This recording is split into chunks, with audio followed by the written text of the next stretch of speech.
Lionel Messi is 39 years old. He plays his club football in Miami. Most people assume this World Cup was his farewell tour. In 3 group games, he scored 6 goals. A hat-trick against Algeria to open the tournament. A brace against Austria, 1 in each half. Breaking Miroslav Klose's all-time World Cup scoring record. In the same game, he missed a penalty. Then a free kick off the bench against Jordan, his 19th World Cup goal, scored in his 7th consecutive World Cup match, a record no player in history has ever touched. Argentina faced Cape Verde in the round of 32, and the rest of the tournament is watching, but to understand why that feels familiar, you have to go back to where this story started. For most of Messi's career, the World Cup was the one place his greatness felt incomplete. At Barcelona, the trophies came every season. 10 La Liga titles, 4 Champions Leagues, 6 Ballon d'Or awards. The club game ran on Messi's terms. The World Cup did not. Germany knocked Argentina out in 2006. The tournament in 2010 ended 4-0 to Germany again, with Maradona managing from the touchline and the whole project falling apart around him. In 2014,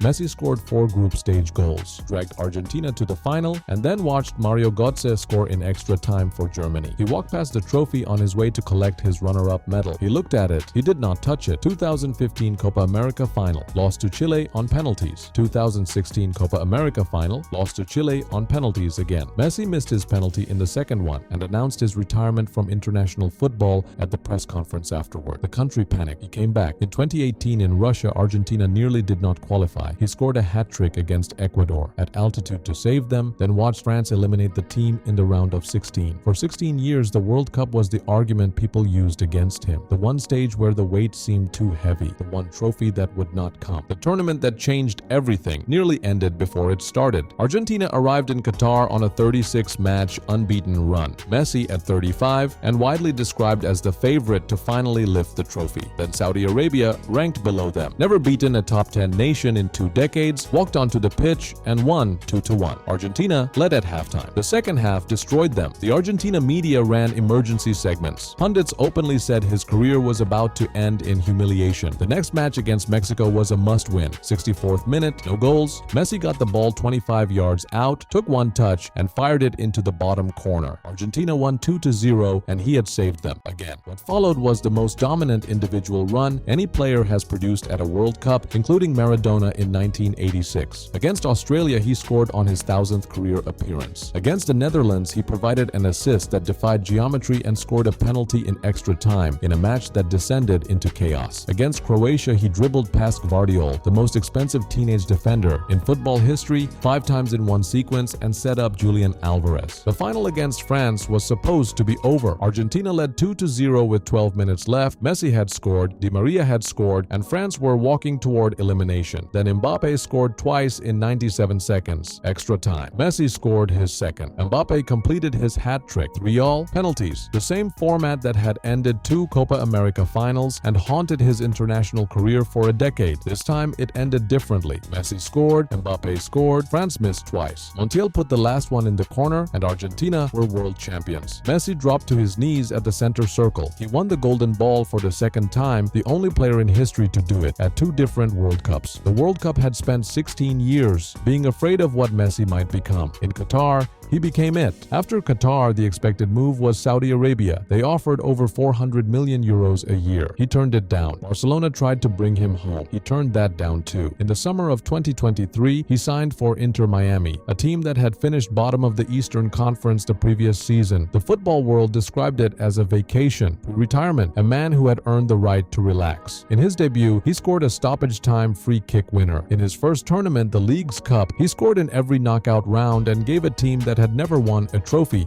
in its existence their first piece of silverware in his first month. In 2024, Miami won the Supporters' Shield with 74 points, the all-time MLS record. Messi produced 20 goals and 16 assists in 19 games, despite missing 16 matches through injury and Copa America duty. In 2025, Mascherano built the attack around him the way Guardiola had at Barcelona. Young, fast players running the channels, and Messi at the center of everything. He scored 29 goals in 28 league games games and added 19 assists. In the playoffs, he was involved in 15 of Miami's 20 goals. They won the MLS Cup. He was named MVP of both the final and the regular season, the first player in league history to win both back-to-back. He was 38 years old. In March 2026, in a Champions Cup match against Nashville, he scored his 900th career goal. Nobody was talking about a vacation anymore. Argentina's first group game at this World Cup was against Algeria. Messi scored 3, a hat trick. At 38 years and 357 days old, he became the oldest player in history to score a hat trick at a World Cup. The previous record belonged to Cristiano Ronaldo. He also equaled closest record of 16 World Cup goals in a single game. Nobody had ever done that in a tournament opener. The second game was against Austria. Ralf Rangnick set up a physical pressing structure specifically designed to suffocate him. Austria put 5 players around him every time he received the ball. Messi missed a penalty inside the first 10 minutes, then he scored in the first half to break closest record outright. Then he scored again in stoppage time to make it 18. In the same game where he missed a penalty, he broke the all-time World Cup scoring record. The third game was against Jordan with Argentina already through. Scaloni rested him. Messi came off the bench in the 69th minute. 20 minutes later, he curled a free kick around the Jordanian wall for his 19th World Cup goal, becoming the first player in history to score in 7 consecutive World Cup matches, a streak that spans across Qatar 2022